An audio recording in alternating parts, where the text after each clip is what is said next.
Hello everybody, welcome back to my television review series. Today we'll be discussing All American Season 2. Just finished watching it yesterday. I wrote down some major plot points after I watched the whole season. Did not take any notes during.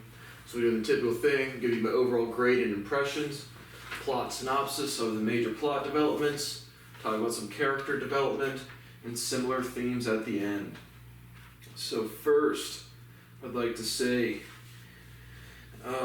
that Daniel Ezra is British. Absolutely mind-blowing. Just like Hugh Laurie from House. And it's like you watch these shows for a long time and you watch them do an interview and they're super British. So I was watching an interview with Greta, and this is an interesting last name, Greta something, and she's from Canada. But I don't know how to pronounce this last name. Oniegu. The E and O is interesting to me from a language perspective, but she's from Canada, and typically my Canada meter is if you're from Canada, I can pretty much hear it instantly, but I did not pick that up from her. So she's from Canada, Daniel Ezra's from England. I think Olivia Baker said it was from, because in their interview, it was just on Greta Oniegu's YouTube channel, but it says none of them were from here, I'm assuming America, when I looked up for Samantha, and it was between Greta, Daniel Ezra, and Samantha Logan. So they said that Samantha Logan said Massachusetts, so I don't know if she was born somewhere else or just born in Massachusetts or what. But I thought it was very interesting that Daniel Ezra is super British. But to the actual TV show, I think I gave the first season an A-. I'll give this season a B. Still thoroughly enjoying it. Just a little too much of the insecurity and some kind of redundancy in some of the scene development for me. Still thoroughly enjoyed it, but I think the introduction of the characters just played a little better for the first season. But as I said, I think I had not seen season 2 at all, but I'm pretty sure I've seen most of season 3 already. I watched it on the CW. I'm watching these ones on Netflix, but I'll probably watch this one. I'll probably do other TVs, but then maybe go back to season 3 and 4. But so overall grade, I give it a B. Just some of the insecurity and some of the redundancy of just like the friendships and love interests. See, it's kind of redundant. That's why I'm lowering it down from an A- to a B. So at the end of season 1, we had basically Corey not sure if Dylan was his, and Billy had cheated on Laura, and so they just won state champs in the first couple episodes. You have JJ. I forget his last name, I didn't write it down, JJ, the linebacker, and Jordan Baker. They're in the diner where Spencer works. They're being real obnoxious, and they get into a fight. And so Laura Baker and Billy Baker are certainly on the rocks throughout the thing. Billy's trying to come back to his family at the beginning. He's Jordan's not giving any attention or respect to Billy whatsoever. So throughout the season, they try to rebuild their relationships, father and son, while maintaining the professional relationship between coach and player. And so throughout the season, towards the end, they end up Billy and Grace officially separate. But I think Billy does clap Laura's cheeks one time throughout the season after they separate. He thinks they're going to get back together, but they end up not getting back together. So that's kind of their development throughout the season. Corey leaves again, and Corey comes back into their lives. Spencer in season 1's all upset that he's left and doesn't know why. And then you meet a new character. You meet Darnell and his mom. So Corey had moved to Las Vegas, and Spencer's not too happy because it kind of develops as he learns that the reason he was not too missing the Spencer, Dylan, and Grace was that he kind of had like a surrogate family. But basically Darnell, just another player from Las Vegas area, and his mom was overseas in Germany. So Corey James had basically fathered another kid, not biologically, but just raised Darnell, and Spencer has a tough time dealing with that. So Spencer and Darnell kind of have tension at the beginning. Throughout the season, Darnell ends up living with Spencer, but some tough interactions at the beginning. But Corey reconnects for a little while. They named the South Crenshaw Field after Billy Baker. One of the class reunions, one of the ladies is always trying to flirt with Billy and all the other dudes.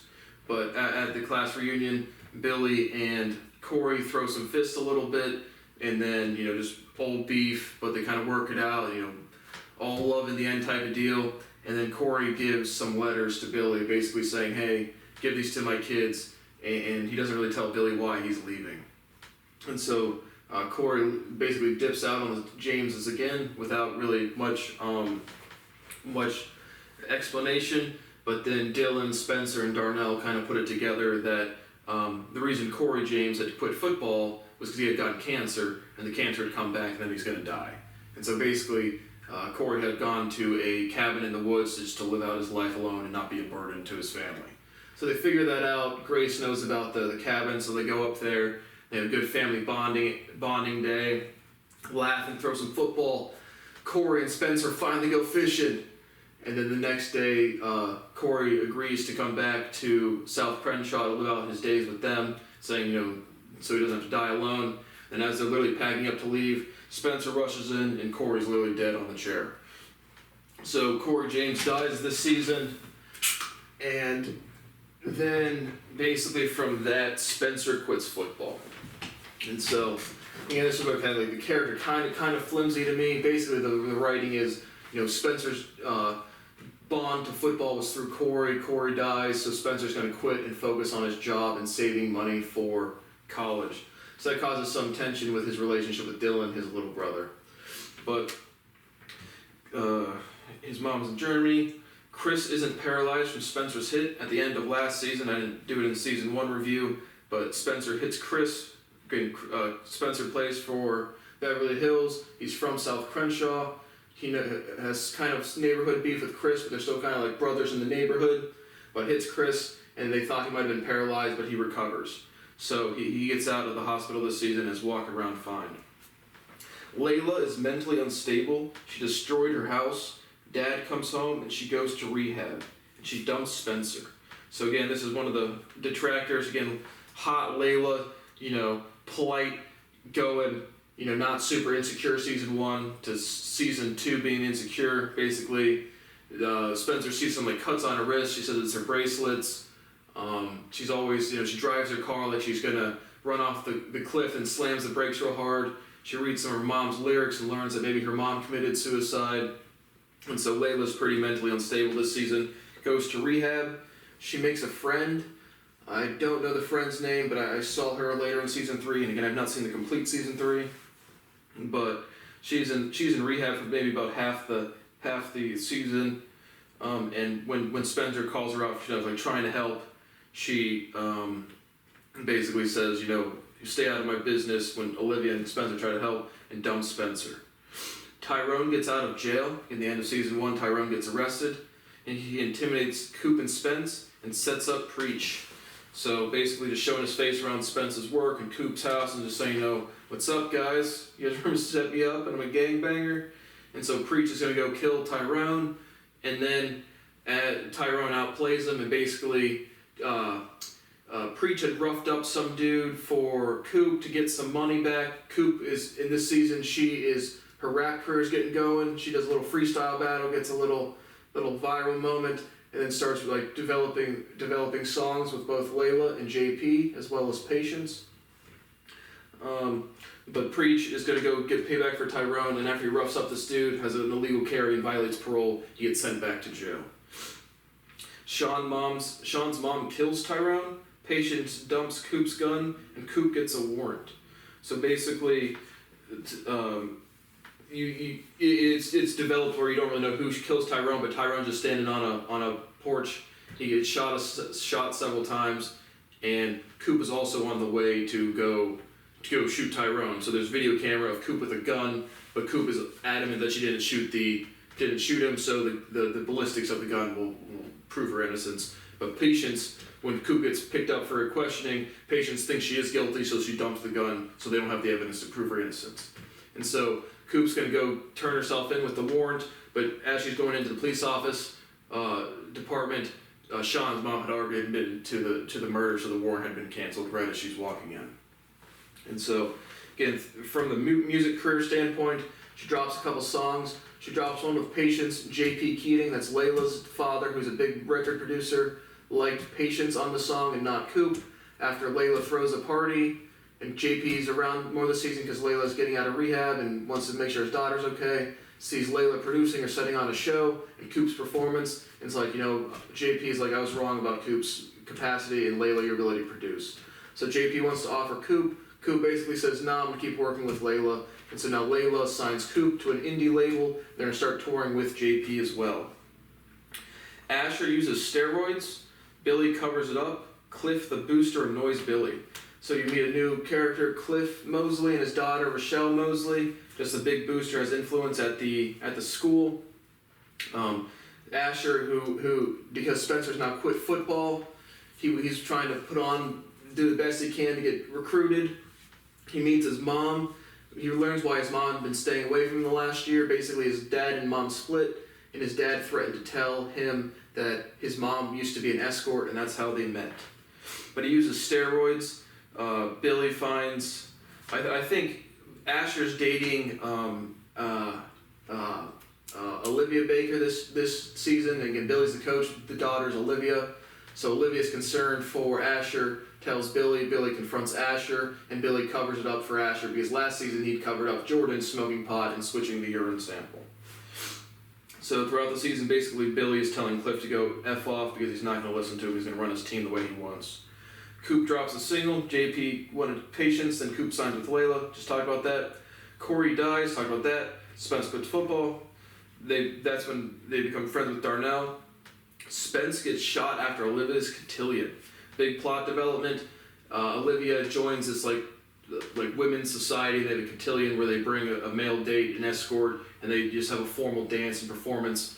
And Olivia wins this award. It's a great night. Asher's late to the party because he's still working out. Olivia's not happy, throws a little fit. Billy Baker tells Asher to go home. Olivia's, because they had to learn this dance, Olivia is dancing with Spencer, and as Spencer and her walking to her car, there's a drive-by hit on Spencer, and he jumps in front of her, saves Olivia, and gets hit in the shoulder. So he ends up, he lies about his rehab process. Surgery goes well. He can either leave the bullet in and not have full range of motion, or risk getting paralyzed and having nerve damage with a risky surgery. Gets the surgery, comes out all right, and then lies about his rehab progress, basically trying to just say, he's better now and he wants to come back. And so again, this is one of the things where, Corey dies, now he's going to quit football, and now 2 episodes later, he's realized that that's his bond to Corey or something, so he's going to keep playing football. So again, just kind of flip-floppy on the characterization there. But he just rushes his rehab. Coop and Patience break up and get back together throughout the season, and Patience dumps Coop. Coop is jealous. Patience's ex-girlfriend comes into town, but they end up working it out and getting back together throughout the season. Asher learns his mom was an escort. Jordan and Simone. So another big development of this season. Jordan's getting some ladies because of the big state championship win. He's about to hook up with another girl, and this girl Simone comes in, sits down, and is like, we need to talk. And Jordan's like, what's up? And Simone's like, I'm pregnant. So for at least an episode or 2, Jordan thinks he is the father. He makes a crib. He gets stuff ready for the baby. And then within an episode or 2, you learn that Simone Hicks is pregnant, but it's not Jordan's kid. And Jordan's going to try to step up for the baby. Again, kind of weird development in terms of one hookup, not friends. And then the chick lies about it's your kid, and I was going to super be there for the babies. Kind of a weird development into the characterization introduction. They end up being friends throughout the season, and then getting together at the actual end of the season. But the introduction of them was kind of just unbelievable to me. Just I think a little bad writing, a little off-putting. But it's not his kid. And so Simone's parents reject her being pregnant, so Simone goes and stays in a hotel. And towards the end of the season, Jordan talks with Simone's mom, and Simone's mom ends up letting her come back in. Because the mom does not want Simone to keep the baby, and Simone's going to keep the baby. Spence commits to UCLA and gets rejected after coming back to football. So basically, both him and Darnell is now living with the Jameses. They both had offers to UCLA. Darnell gets an offer and commits to UCLA. And they're both at UCLA waiting at the coach's office. Spencer goes in and is like, I'd like to commit as well. And then you learn that the offer is rescinded because he got shot, and they're not sure if he's going to be able to play at full capacity. So he gets back on his game and will play at South Crenshaw. So he does his rehab. He's doing well. You know, they're saying if you had any residual nerve damage from the shot, you would know it by now. So they're looking like he's good, clean to go. But basically, Billy resigns because he lies for Asher. They end up finding out, and so he's going to get in some more trouble. He has like the boosters support him, but it's going to come with leverage. So Billy steps down and resigns, and basically Spence says, you know, let's play and coach at South Crenshaw together. So at the very end of the season, you learn that Spence and Billy Baker, they're going to coach and play at South Crenshaw next season. And that's where when I started the show is Spencer was playing at South Crenshaw. So I definitely hadn't seen the first 2 seasons, seen probably most of season 3 already. And so Laura wins district attorney. That's her big development throughout the season. And again, at the very end, Laura and Billy are officially separating. And so the absolute last kind of development of the season is Spencer at Olivia. He lives with the Bakers still, but he comes in there. You know, Olivia's kind of toying on relapsing now, and Spencer goes to get something out of the fridge and grabs like a tomato sauce can and drops the sauce, and you can tell he's having nerve problems with his arm. So that's kind of like the plot ending is what's going to happen with Spencer's ability to play football. So again, overall B, enjoyed it. Again, similar themes, winning some state champs, really caring about sports. I won some state champs, and don't really care about sports at all. I don't know. Like I said, mid 20-year-olds. You know, this show's like 4 years old, and I think they're like 28 to 31. So mid to late 20-year-olds playing high schoolers. So then I just like the partying. I thought just the overall development and tone of the first season was a little better, pretty much just because of the characterization. Again, Spencer always being there for Coop and for Olivia and for Layla. And again, this season, Layla and Spencer break up and they don't really get back together, but they're kind of leaving it open. But it's just always being there for each other and just flip-flopping kind of back and forth just brought it down just a notch for me. And it just might be redundant because it's season 2. But overall, thoroughly enjoyed it. So, not too much for the similar themes. And so I'll probably do Ozark season 2 now and then maybe jump back to this one season 3 later. So thank you for watching All American season 2 review. See you next time.